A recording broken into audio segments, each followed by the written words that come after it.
Hello students, today we'll study third equation of motion which is also known as displacement velocity relation. So we have drawn a velocity time graph for uniform acceleration. An object is moving with uniform acceleration, उसका हमने velocity time graph बनाया है. तो object जो है ए point पर वो u velocity से चल रहा था, फिर t सेकंड के बाद वो b पॉइंट पर पहुंच गया, यानी उसकी वेलोसिटी बढ़कर हो गई v. ठीक है, तो ए बी जो लाइन है दिस इज़ द ग्राफ. तो हमें यहाँ पर इस रिलेशन में डिस्प्लेसमेंट और वेलोसिटी की बात हो रही है. तो वेलोसिटी टाइम ग्राफ से डिस्प्लेसमेंट अगर निकालना हो तो उसका फॉर्मूला हमें पता है एरिया अंडर ग्राफ. तो इसलिए डिस्प्लेसमेंट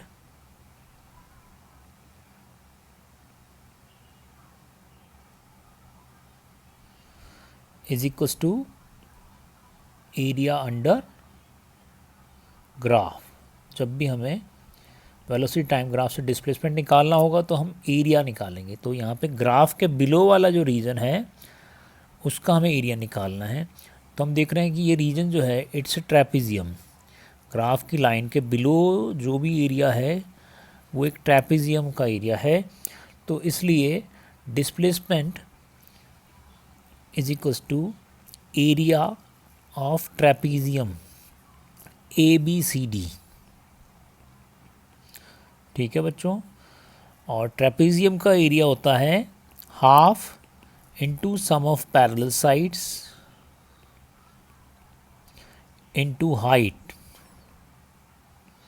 ठीक है, तो यहाँ पे हम देखें कि जो पैरेलल साइड्स हैं वो हैं ए डी एंड बी सी.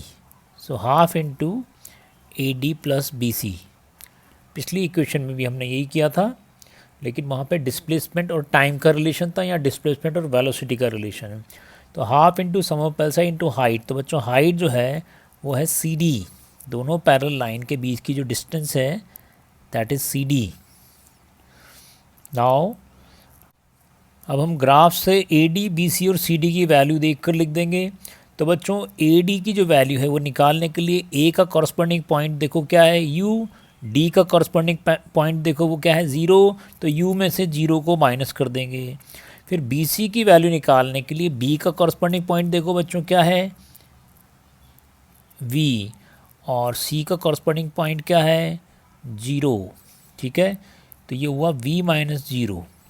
अगर हमें बी सी निकालना है तो हम ई डी निकाल सकते हैं, क्योंकि rectangle B C D E में बी सी और ई डी इक्वल हैं. तो ई डी की वैल्यू निकालने के लिए ई के पॉइंट में से यानी वी में से डी की जो वैल्यू है दैट इज़ 0 माइनस कर देंगे.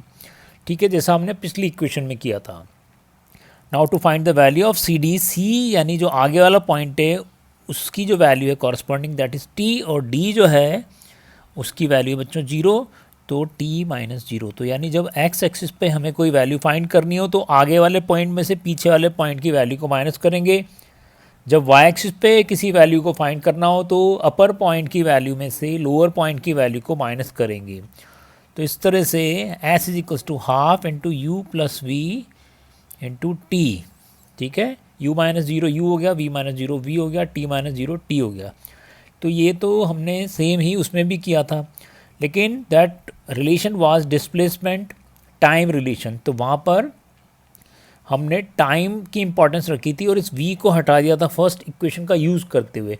यहाँ हम v को नहीं हटाएंगे क्योंकि डिस्टेंस और वेलोसिटी का रिलेशन है. तो फिर यहाँ हम टाइम को हटाएंगे. ठीक है ना, t को हटा देंगे फर्स्ट इक्वेशन से. तो हमें पता है by first equation v minus u is equals to a t and v minus u upon a is equals to T.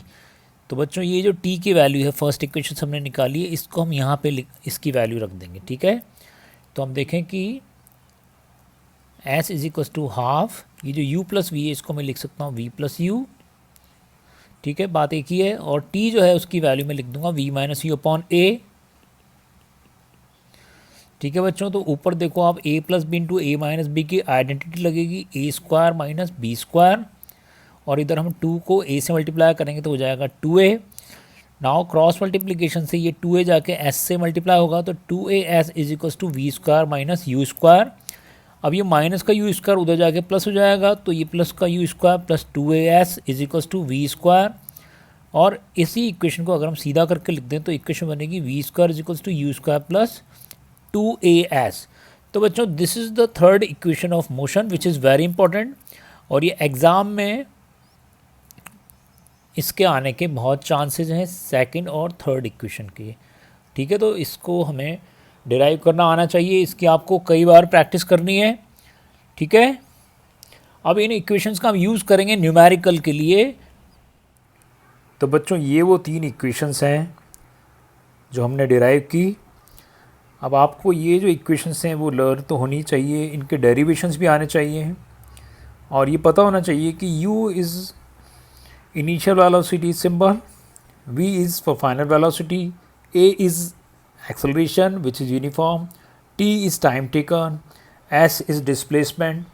ठीक है, तो अब हम देखेंगे कि जब हम न्यूमेरिकल करेंगे तो कभी वो v, u और a देगा और t पूछेगा तो फिर हम फर्स्ट इक्वेशन का यूज़ कर सकते हैं। कभी वो u, v और s देकर a पूछेगा तो हम थर्ड इक्वेशन का यूज़ कर सकते हैं। और अगर वो s, u, a, t ये सब चीज़ें देता है तो हम सेकंड इक्वेशन के बारे में सोचेंगे। तो जब आपको क्वेश्चन न्यूमेरिकल दिया जाए तो सबसे पहले तो आप सिंबॉलिक फॉर्म में जो सभी वैल्यूज़ हैं उनको नोट डाउन कर लें और फिर देखें कि वो सारी वैल्यूज़ कौन सी इक्वेशन में नज़र आ रही हैं। ठीक है, फॉर एग्जांपल उसने v, u, a दिया है और s पूछा है तो ये चारों वैल्यूज़ हमें केवल थर्ड इक्वेशन में दिख रही हैं which is v square is equals to u square plus 2s। तो हम क्या करेंगे, हम थर्ड इक्वेशन का यूज़ करेंगे। ठीक है, इस तरह से we can use these equation in different situations to find some values. तो अब हम एक एग्जाम्पल करते हैं। तो क्वेश्चन नंबर 19 में a particle moving with an initial velocity of 5 meter second is subjected to a uniform acceleration of minus 2.5 meter per second square. Find the displacement in the next 4 second. ठीक है बच्चों, तो पहली सबसे important चीज़ है कि uniform acceleration है। तो ध्यान रखो जब यूनिफॉर्म एक्सेलरेशन हो तभी हम न्यूटन की तीनों इक्वेशन अप्लाई कर सकते हैं। तो सबसे पहला काम हमें क्या करना है कि हमें सिंबॉलिक फॉर्म में सारी वैल्यूज़ को लिखना है।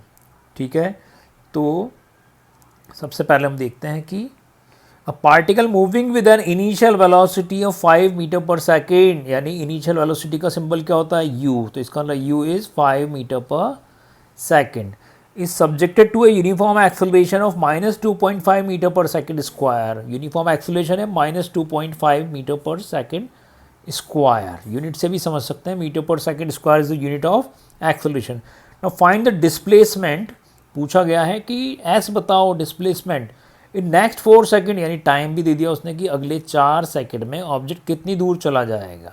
ओके, तो देखो बच्चों हमारे पास है u, a, s और t।